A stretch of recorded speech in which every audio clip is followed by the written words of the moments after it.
What's up, guys? I'm Cash Out Alex, and I'm going to be going over how I generated $250,000 through Amazon FBA. I'm going to be explaining the 5 things that I wish I knew before I got into this niche that nobody talked about. I'm going to keep it 100% real, and I'll be touching over basically competition, different business models, fees that you're going to have to pay, supplies, everything that you're going to need to know before you actually start your Amazon FBA business. Let's not waste too much time. Let's get right into the video because time is money. And the first one is Amazon FBA passive income? This question I hear so often, and I'm going to tell you right now, no, it is not. There's a lot of different key components to an Amazon FBA business that would make it very difficult to make it fully passive. And if it is fully passive, your margins are probably going to be garbage. You're going to have to sourcing products. Again, you could outsource this and pay someone to do so, or a VA, or you can pay me and I'll teach them for you. But I really recommend that you learn the skill before you even think about doing that, and if you even want to do it. Sourcing is essentially finding products that are leads. I also provide the service as well, but like I said before, you really should learn how to do it yourself. I also teach it, and I'll also drop future YouTube videos on it, so you should definitely subscribe. You'll also have to pack and prep your stuff. This is putting barcode labels, this is putting labels on the boxes. You'll have to tape the box, you have to send it out to Amazon. It's not going to be fully passive. Again, you could outsource this using a prep center like I do, and I also have a prep center that I use, my personal one, inside of my group Flip the System. But again, you really should start this on your own before you outsource anything. Another thing that you're gonna have to do is actually buy the products that you're sourcing. And the scariest thing that nobody talks about in the Amazon community is ungating. You are going to have to get ungated for these products, and you may be asking, what is ungating? Essentially, ungating is Amazon saying, hey, yeah, you're allowed to sell this product. How do you get ungated, you may ask? You need a verified invoice from, let's say you're doing Nike, right? You need an invoice from Nike saying, yes, here's 10 units that he bought from us and he's allowed to sell. Now you may be thinking that's probably going to be impossible. And yeah, for the most part, it is, unless you're doing wholesale from a direct supplier. It is pretty difficult to get ungated, and it is definitely one of the most annoying things about Amazon. However, there are a lot of ways around it. Sometimes you can use receipts. I also have a little bit of this method that I like using that I only allow my group members to see because I don't want it to get patched, and it allows for instant ungates without even buying a product. It's pretty crazy and pretty groundbreaking. Anyways, let's continue to the next one. Competition. How bad is the competition? Is it saturated? You may be asking. And I'm going to basically be going over the different business models. There are 4 different business models on Amazon. I'm going to be going over the competition and how it is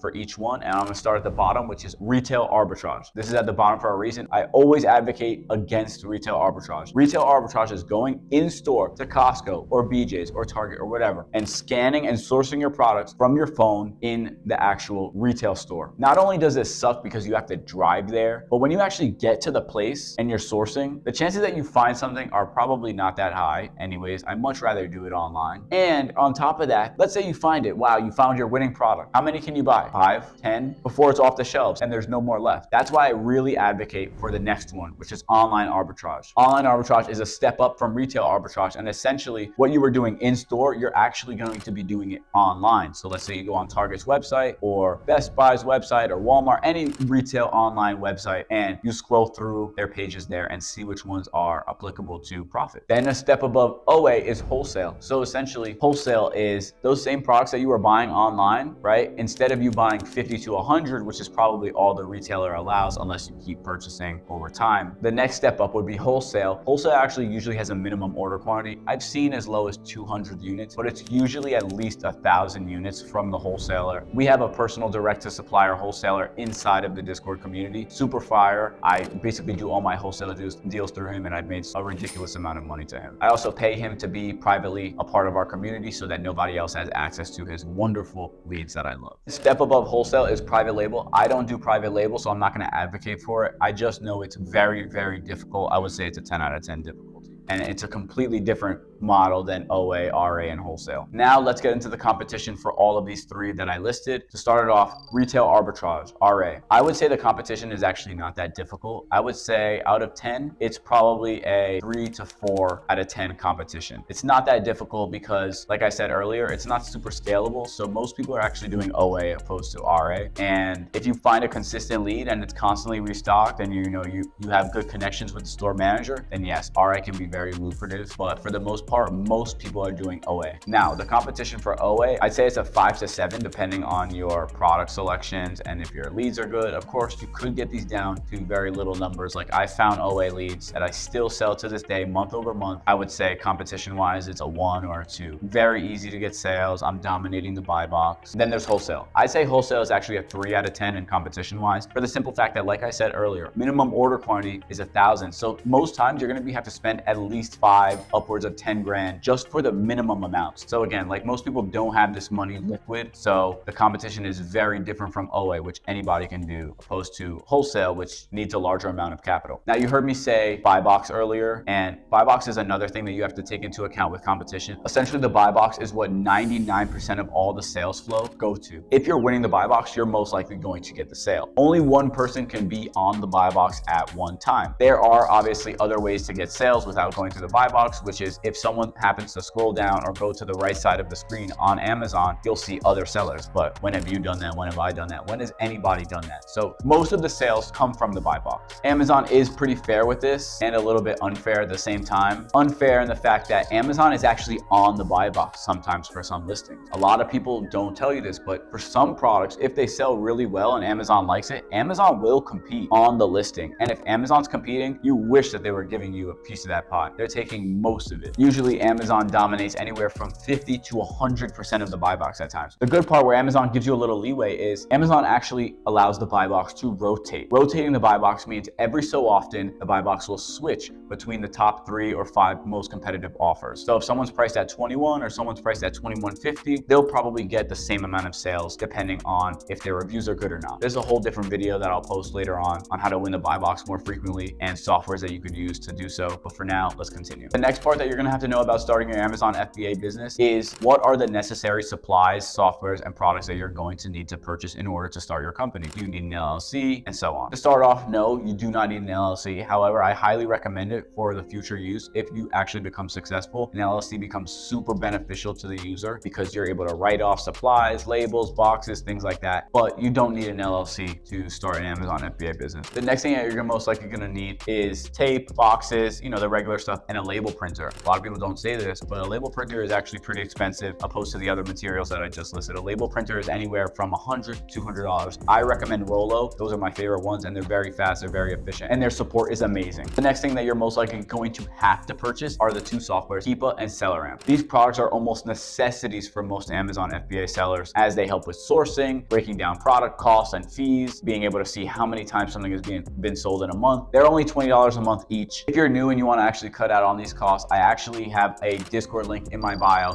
that takes you to my Amazon FBA seller community where you're actually able to use those 2 softwares that I just listed for completely free. You won't be able to download the app and do all that stuff, but you will be able to see some of the charts and graphs and statistics that I was referring to earlier. This I offer to my community for completely free. You don't have to send me a single dime. You're able to use this as soon as you join the Discord. Now back to the video. Something else that a lot of people don't tell you about Amazon is that you also have to pay Amazon not only 15% of your product revenue, but you will also have to spend a monthly fee with Amazon. Now, you can either go for the $1 a unit option, which nobody should do because you're just going to destroy your margins. You really should go for the $40 a month option, which is a flat rate, no extra fees. Again, you will still have to pay them 15%, but in my opinion, the 15% is well worth it considering eBay is 10 and eBay doesn't even have half as the volume that Amazon has, which is a perfect sequence into my last one, marketing. Do you have to market your Amazon product for it to be successful? Let me be the first to tell you, no, you do not have to market your product on Amazon. However, if you're doing private label, which is a different business model than the other 3 that I listed earlier, then yes, you will have to market. But I don't recommend that you start private label until you're really deep in the Amazon game. You also do not have to create a storefront. You do not have to affiliate market your products. Amazon has enough traffic of its own that as soon as you have a name brand product, it's selling. I just bought a lead from the Discord and it just came today. The thing is selling 10,000 times a month at a steady price. Why would I have to do any marketing? I just have to have a decent price to win the buy box. And essentially, I get sales. So no, you do not have to market your product on Amazon unless you're doing private label. If you have any other questions or video ideas that you want me to do, leave them in the comments. I respond to every single comment. Join the Flip the System Discord if you want to learn more about Amazon. Whether you're a beginner, intermediate, or an expert seller on Amazon, we have a lot of things to offer inside of the community. We cater to every single Amazon seller and other platform sellers as well. I really recommend that you check the link below. And thank you for watching to the end of the video. Leave a like and subscribe. I'm out.